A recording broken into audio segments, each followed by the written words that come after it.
l'ennemi découvre son front. Au-dedans ou au-dehors, debout sur les remparts, nous sommes résolus de mourir pour l'Afrique et pour toi, Mali. Notre drapeau sera liberté pour l'Afrique et pour toi, Mali. Notre combat sera l'unité. Au Mali d'aujourd'hui, au Mali de demain, les champs fleurissent d'espérance, les cœurs vivent de confiance.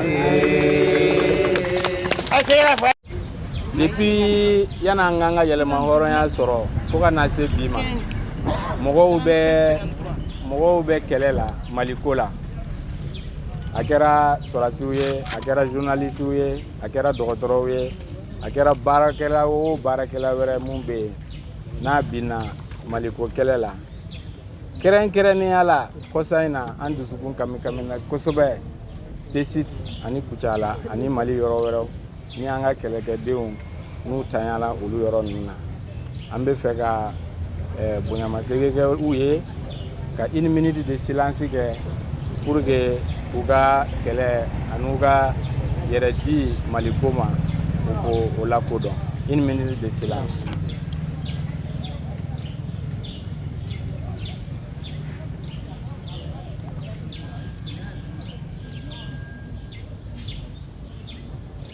Voilà, entier. Jamana be deuil de la 600. Ni jamana be deuil la. Anga hake chien de. Mais jamana ka deuil ou be anga hake sans fait. Ode la aya nyini. Anga militaire ka son. Chini ani chini ngene grève anga lu boama. Pour que ni dei wakati mimbe anga tugu jamana nyema uko anga tugu munu ka mo tanyana ko am fana ka dei observer parce que min kera wakati mi anya ye ka fo anga mo bi ka sesoro ni nin kera be am fana kanka a don ka fo ni unte wakati ye anga problème do sigi problème kan. Donc, amba nyini anga militant fait ou ka son anga chini ni chini ngene grève anga suspend. Nanye chini ni chini ngene ta suspend. Ango tanta. Parce que anya ke soma daina de teliala amina mudadru bo pour que don jumende amina anga grève ke.